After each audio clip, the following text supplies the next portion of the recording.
નમસ્કાર મિત્રો, હું છું મુકેશ ઢાપા, એડવોકેટ. મિત્રો, આપણે આજના વિડીયોમાં વાત કરીશું પોલીસ ફરિયાદ અને કોર્ટ કેસ એટલે શું.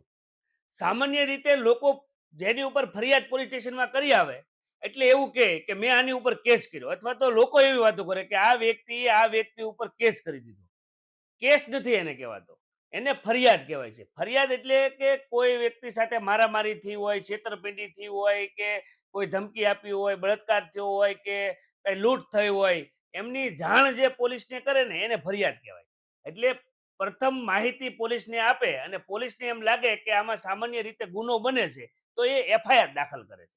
એફઆઈઆર દાખલ થયા પછી એ તપાસ કરે છે, અને એમની તપાસ જ્યારે સંપૂર્ણ પૂરી થાય અને એ આખું જે ચાર્જશીટ બનાવે એટલે એના જે કાગળ છે એ કોર્ટમાં આપે.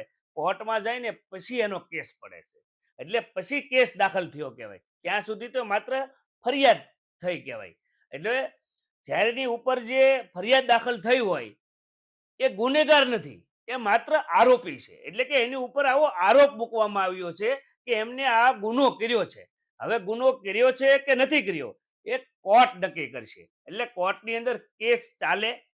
એટલે કોર્ટની અંદર જ્યારે કેસ ચાલે ત્યારે એ જે કેસના ફરિયાદી અને એમના જે સાક્ષી હોય, એમના જે પુરાવા હોય, જે પોલીસે આખું જે તપાસ કરી હોય, એ કોર્ટની અંદર એનું અવલોકન થાય. એમની એકબીજા ઉપર સર તપાસ અને ઉલટ તપાસ થાય, એની વિશે પ્રશ્નો પૂછવામાં આવે, અને છેલ્લે કોર્ટ આ બધું જ નિરીક્ષણ કરી અને બધા જ પેપર જોઈ અને કોર્ટમાં કયા સાહેદે કેવી રીતે જુબાની આપી છે અને શું પુરાવો આપ્યો છે એ તમામ વિગતો જોઈ અને પછી કોર્ટ નિર્ણય કરતી હોય, અને પછી નક્કી થાય કે જે આરોપી છે એ ખરેખર ગુનેગાર છે કે નિર્દોષ છે. પછી એ કોર્ટ નક્કી કરતી હોય છે. પરંતુ આપણે તો જેની ઉપર ડાયરેક્ટ જ એવું કહીએ કે કેસ થઈ ગયો છે. કેસ નહીં, માત્ર પહેલા ફરિયાદ થાય છે, અને ફરિયાદ થયા પછી ઘણા બધા કેસની અંદર એવું પણ થાય છે કે પોલીસે એફઆઈઆર કરી દીધી હોય, પણ પોલીસની તપાસની અંદર ખરેખર આ ફરિયાદ ખોટી છે, અથવા તો જેની ઉપર ફરિયાદ થઈ છે, જે આરોપી છે, એમને આવો ગુનો કર્યો નથી. જો એવું તપાસની અંદર પોલીસને જાણવા મળે તો એની ઉપર ચાર્જશીટ થતી નથી, એટલે કે એની ઉપર કોર્ટમાં કેસ થતો નથી.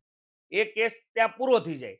એટલે પોલીસને આવી સત્તા નથી કેસ પૂરો કરી દેવાની, પરંતુ આ જે ફરિયાદ થઈ છે એમની તપાસ કર્યા પછી આ બધા જ પેપર લઈ અને એમને કોર્ટને સમરી સ્વરૂપે આપવાના હોય છે કે આ જે ફરિયાદ થઈ છે, આ એફઆઈઆર જે હતી એમની અમે આવી રીતે તપાસ કરી અને અમને આ પ્રકારના પુરાવા મળ્યા છે કે જેમાં ગુનો બનતો નથી. એટલે આ જે એની ઉપર આરોપી છે એમને આવો કોઈ ગુનો કર્યો નથી એવી અમારી તપાસમાં જ અમને એવું લાગે છે. એટલે આ પેપર્સ જોઈ અને કોર્ટ જ નક્કી કરે કે આ કેસ દાખલ કરવા લાયક નથી, એટલે એમને સમરી ભરી અને એ કેસ ત્યાં પૂરો થાય. એટલે સામાન્ય લોકોને ફરિયાદ કરે એટલે એવું કહે કે કેસ કરી દીધો. કેસ તો કોર્ટમાં ચાલે છે. પોલીસ સ્ટેશનની અંદર માત્ર એમની ફરિયાદ થાય અને ફરિયાદની તપાસ થાય. એટલે પોલીસ ફરિયાદ અને કોર્ટ કેસ આ બે વસ્તુ અલગ છે. બેયનું અલગ અલગ કામ છે. પોલીસ માત્ર તપાસ કરે છે આરોપીએ ગુનો કર્યો છે કે નથી કર્યો. એટલે જે વ્યક્તિ ઉપર આરોપી હોય એ ગુનેગાર નથી. પોલીસ એને ગુનેગાર માની ન શકે અને કહી પણ ન શકે. એટલે ગુનેગાર છે કે માત્ર આક્ષેપો અને ખાલી આરોપી છે એવું કોર્ટ નક્કી કરે. એટલે કોર્ટ જ્યારે કેસ સંપૂર્ણ ચાલે ત્યારે એ આરોપી છે એ ગુનેગાર છે કે નહીં એ કોર્ટ નક્કી કરતી હોય. એટલે કે પોલીસ ફરિયાદ અને કોર્ટ કેસ આ બે વસ્તુ સંપૂર્ણ અલગ અલગ છે. એટલે સામાન્ય લોકોને ફરિયાદ થાય એટલે એવું કે કેસ કરી દીધો. એટલે કેસ અને ફરિયાદ એ બંને અલગ વસ્તુ છે. એ વિશે મને આજે માહિતી આપવાની ઈચ્છા હતી, એટલે આપ સમક્ષ આ વિડીયો મેં બનાવ્યો છે. તેમ છતાં પોલીસ ફરિયાદ કે કોર્ટ કેસ વિશે અન્ય કોઈ માહિતી તમે મેળવવા માંગતા હોય તો આ વિડીયોની નીચે તમે કોમેન્ટ કરજો. એમનો યોગ્ય રીતે જવાબ આપવાનો હું ચોક્કસ પ્રયત્ન કરીશ. ધન્યવાદ.